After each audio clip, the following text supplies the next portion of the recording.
Assalamu alaikum wa rahmatullahi wa barakatuh. Welcome to day 22 of Quran in a Year Plus, where we learn to look at the world and live life according to the lens of the Quran.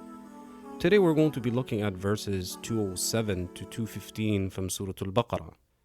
أعوذ بالله من الشيطان الرجيم ومن الناس من يشري نفسه ابتغاء مرضات الله والله رؤوف بالعباد.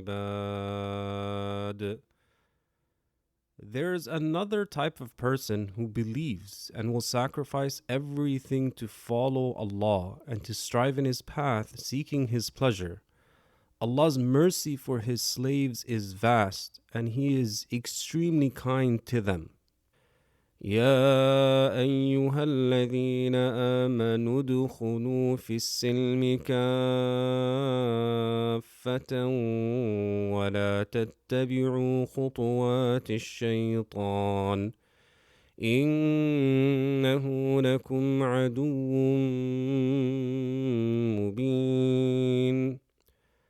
O you who believe in Allah and follow His Messenger, enter into Islam completely and do not leave out any part of it, as the previous nations did by believing in some parts of the book and disbelieving in other parts. Do not follow the pathways of the devil, because he has made it clear that he is your enemy. فإن زللتم من بعد ما جاءتكم البينات فاعلموا أن الله عزيز حكيم. If you slip up or go astray after clear proofs have come to you in which there is no ambiguity, then know that Allah is mighty in His ability and power, wise in His planning and establishing of sacred laws, so fear and glorify Him. هل ينظرون إلا أن يأتيهم الله في ظلل من الغمام والملائكة وقضي الأمر وإلى الله ترجع الأمور.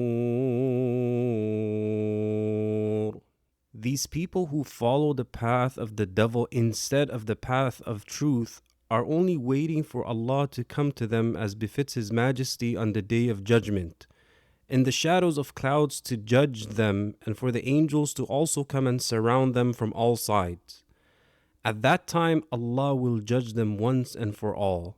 To Allah alone returns all the affairs of creation. سل بني إسرائيل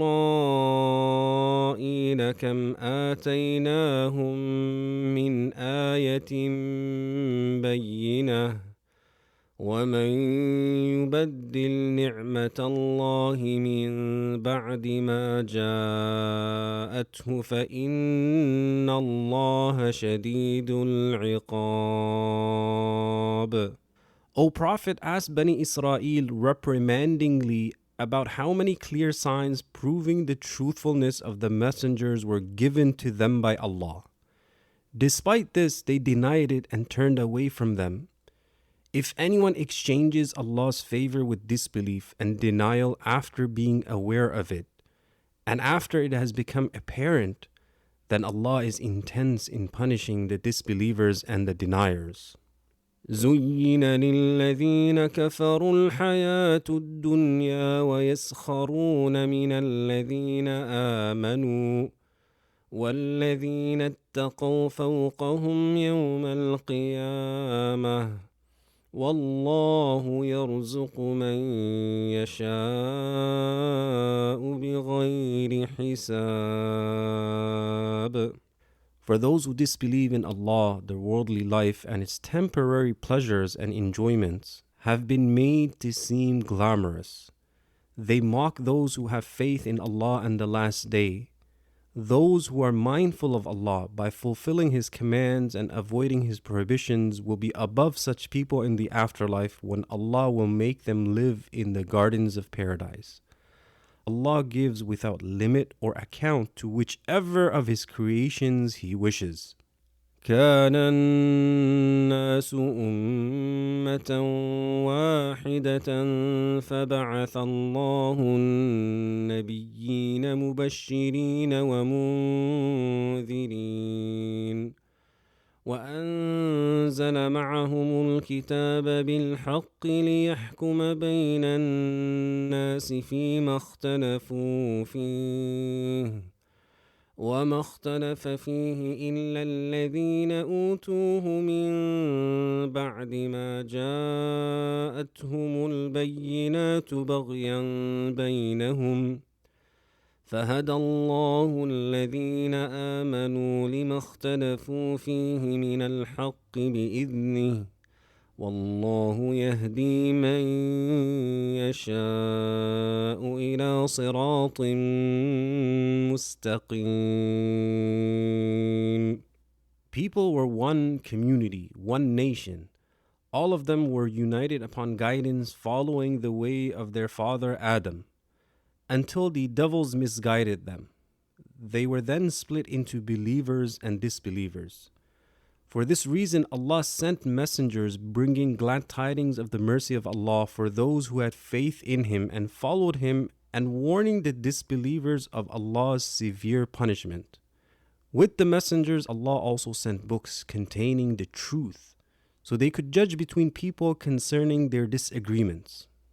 Only those given the Torah differed concerning Muhammad sallallahu alaihi wasallam and his message, despite it being clear. They did this out of injustice and jealousy. Allah then enabled the believers to recognize guidance from misguidance by His permission and will. Allah guides whomever He wishes to a perfectly straight path, the path of faith. أم حسبتم أن تدخلوا الجنة ولما يأتكم مثل الذين خلوا من قبلكم مستهم البأساء والضراء وزلزلوا حتى يقول الرسول والذين آمنوا معه متى نصر الله ألا إن نصر الله قريب. Do you believers think you will enter paradise while you have not faced a trial like the people of the past? They were afflicted with severe sickness and poverty and were shaken by frightening events to the extent that they wanted the help of Allah to come as quickly as possible. And the Messenger and the believers with him began saying, "When is the help of Allah coming?" The help of Allah is close to those who have faith and trust in Him. يسألونك ماذا ينفقون قل ما أنفقتم من خير فللوالدين والأقربين واليتامى والمساكين وابن السبيل وما تفعلوا من خير فإن الله به عليم. Your companions, O Prophet, ask you what they should spend from their diverse wealth and where they should allocate it. Say to them in reply, any permissible and pure wealth you spend should be given to parents, close relatives in need, needy orphans, the poor who have no wealth, and the traveler who is cut off from his family and home. Allah knows of any good you do as believers, no matter how small. Nothing is hidden from Him, and He will reward you for it. As we reflect over today's verses, Sa'id ibn al-Musayyib, he mentioned that Suhaib al-Rumi was migrating towards the Prophet ﷺ. He was leaving Mecca and going to Medina, and a group of the people of Quraysh followed after him, and he dismounted from his riding animal, poured out the contents of his quiver and took hold of his bow, and then he said, "O people of Quraysh, you know well that I am among the best archers among you. By Allah, you will never reach me until I shoot every arrow I have and then strike you with my sword until nothing remains in my hand. Then do with me what you will." So they replied and they said, "Show us where your house and your wealth are in Mecca, and we will leave you alone." And they promised to let him go if he gave up his wealth and his home. So he did that. And when he gets to Medina, the Prophet ﷺ said, Abu Yahya, you have made a successful trade. You have made a successful trade. And this incident was one of the reasons why the verse was revealed, that from the people are those who sacrifice everything seeking the pleasure of Allah Azza wa Jal.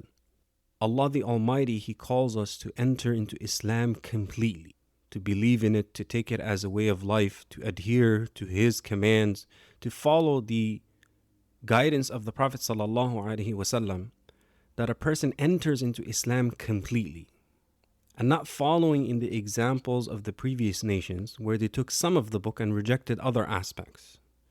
And to know that when a person follows the guidance of Allah and seeks His pleasure and sacrifices for His sake, then He will reward them accordingly and reward them more for the sacrifices that they made. And Allah warns us not to follow the ways of shaitan because he's a clear enemy, that he does not want good for us. As human beings, we have our shortcomings, we have our weaknesses.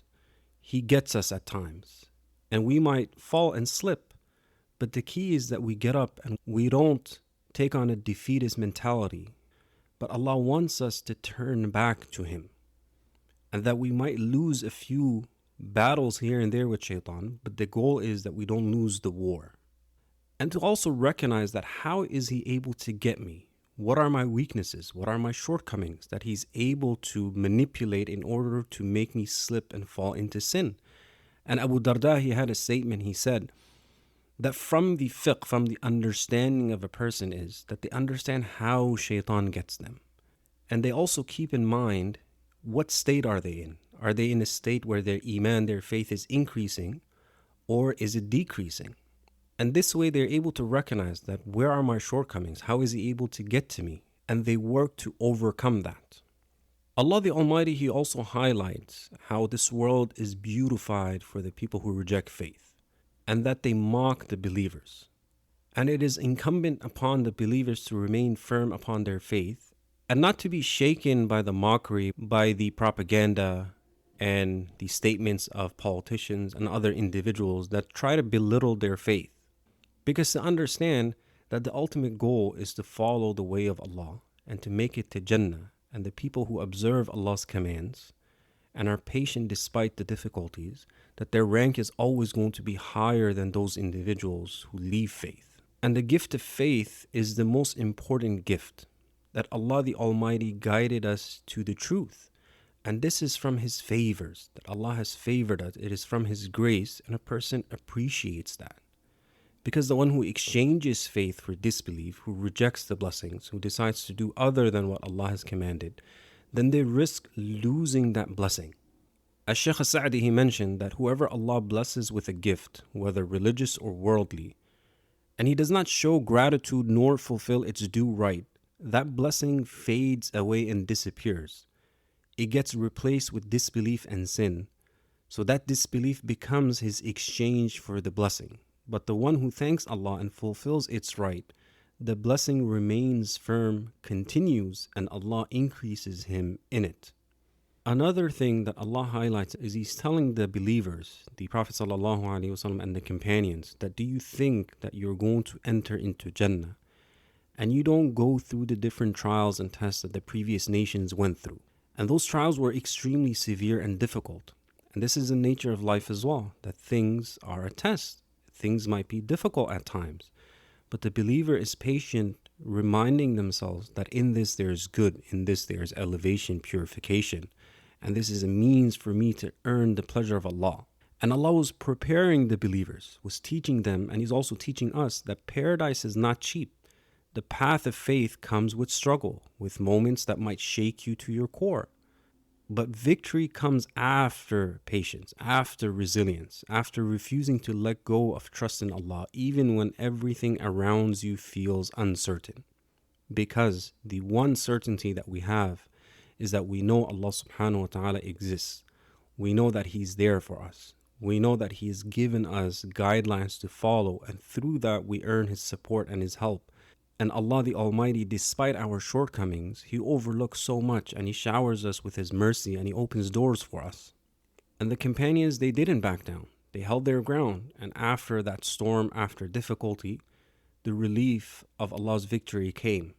So when you and I face trials, whether in our faith, our family, in our personal lives, to remember these moments of shaking are not signs of Allah's absence.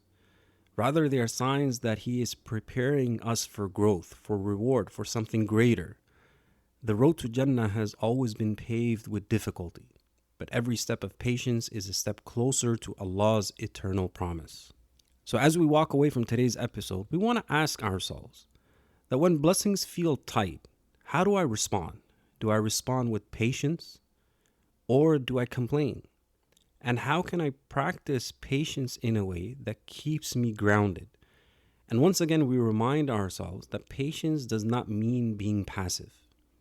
But in those situations where I can do something that will turn the situation around, I do that to the best of my ability. And also, when things do get difficult, who do I look to? Do I seek comfort only in people and things? Or do I turn to Allah first? May Allah Azza wa Jal make us amongst those who enter into the faith completely. May He make us amongst the ones who follow it. May He protect us from the plots of shaitan. May He make us amongst those who are patient. May He make us amongst the inhabitants of paradise. I'll see you tomorrow. Assalamu alaikum wa rahmatullahi wa barakatuh.